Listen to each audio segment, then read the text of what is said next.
चलेगी प्रक्रिया कोर्ट की चलेगी, अब तो चलती रहेगी। ये तो लंबा विषय है। मुस्लिम पक्ष कह रहा है कि हम जो है इलाहाबाद हाईकोर्ट जा रहे हैं और यहाँ वो उनका विवेक है भाई, वो उनका अधिकार है। हाईकोर्ट जाए, सुप्रीम कोर्ट जाए, कहीं जा सकते हैं। वो पहले कैविएट दायर कर चुके थे, किए होंगे, ये उनका विषय। हम तो सुनिश्चित है कि हमारी विजय यहाँ होनी है, इसलिए हमारे आगे जाने का कोई प्रश्न नहीं है। वो अपनी तैयारी करें हाईकोर्ट सुप्रीम कोर्ट तक। अब आगे जब ये प्रोसेस सुनवाई शुरू होगी तो क्या क्या चीजों की आप मांग कोर्ट के सामने रखें? हम हमारी मांग पड़े हुए हैं, जो अन्य जो तहखाने में जो अभी जहाँ सर्वे हम लोग नहीं कर पाए हैं, जो बंद है, उन तहखानों को खुलवा के सर्वे किया जाए, करवाया जाए। ऐसा हम लोग की तमाम मांगे अभी पड़ी हुई हैं।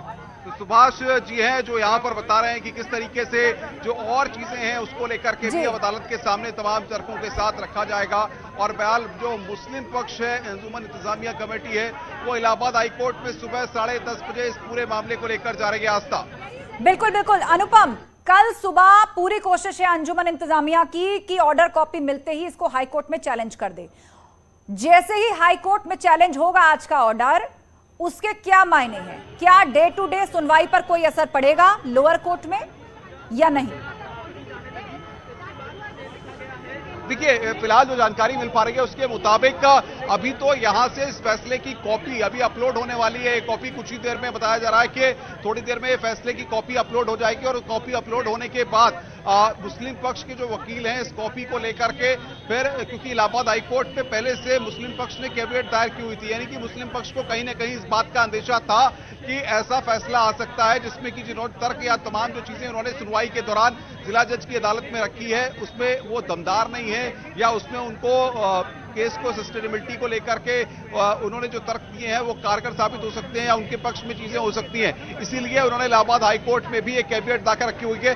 अब कल सुबह 10:30 बजे जो मुस्लिम पक्ष के वकीलों ने न्यूज 18 के साथ जानकारी दी है, अंजुमन इंतजामिया कमेटी ने जानकारी दी है, कल सुबह प्रयागराज का दिन अब महत्वपूर्ण होगा। सबकी निगाहें अब इलाहाबाद हाईकोर्ट पर होंगी। जब वहां पर उसके बाद जब ये तमाम चीजों को रखेंगे, क्योंकि ये मामला एक बहुत महत्वपूर्ण चीज है कि सुप्रीम कोर्ट के सुपरविजन में चल रहा है। सुप्रीम कोर्ट ने ही डिस्ट्रिक्ट जज की कोर्ट को इस पूरे मामले में निर्देशित किया था। ऐसे में यहां पर क्या होगा कि अगर डिस्ट्रिक्ट जज की कोर्ट के फैसले के बाद हायर कोर्ट में, हाई कोर्ट में जाते हैं, क्योंकि मामला सुप्रीम कोर्ट के सुपरविजन में है। बिल्कुल बिल्कुल अनुपम, और इस पर प्रतिक्रियाएं भी मिलने लगी है आपके पास, हम लौटेंगे। लेकिन इस पर डिप्टी सीएम ब्रजेश पाठक ने भी प्रतिक्रिया दी है, वो अपने दर्शकों को सुनवा देते हैं। हमारे साथ में है सर। ज्ञानव्यापी मामले में आज सुनवाई करते हुए कोर्ट ने हिंदू पक्ष की दलील को स्वीकार कर लिया है और मुस्लिम पक्ष की दलील को खारिज किया है। क्या कुछ कहें? सभी माननीय न्यायालय के निर्णय का सम्मान करते हैं और बहुत दिनों से इस निर्णय की प्रतीक्षा थी और बहुत स्वागत योग्य है।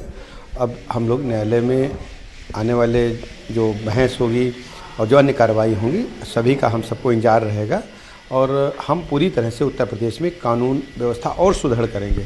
किसी भी स्थिति से हम लोग निपटने के लिए अपने प्रशासन को तैयार रहने को कहें, लेकिन जो भी माननीय न्यायालय निर्णय देगा उसका हम सब सम्मान करेंगे। सर, केंद्रीय मंत्री गिरिराज सिंह का एक बयान आज आया है।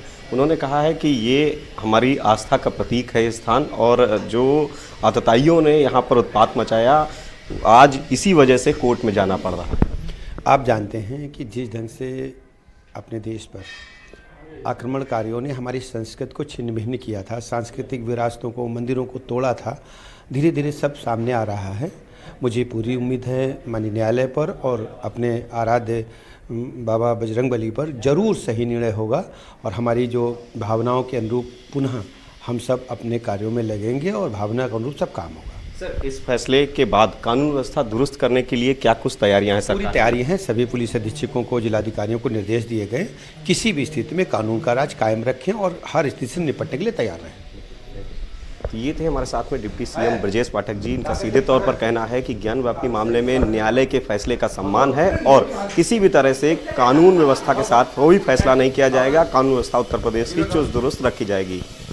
कैमरामैन मनोज शाही के साथ संकेत मिश्रा, न्यूज़ 18 लखनऊ। तो डिप्टी सीएम ब्रजेश पाठक ने फैसले का स्वागत करते हुए कहा कि कानून का राज हर हाल में कायम रहेगा। अदालत की तरफ से जो फैसला आया है हम उसका स्वागत करते हैं, सम्मान करते हैं, उसी के हिसाब से आगे कार्यवाही बढ़ेगी। तो हिंदू पक्ष के हक में फैसला आया है। श्रृंगार गौरी केस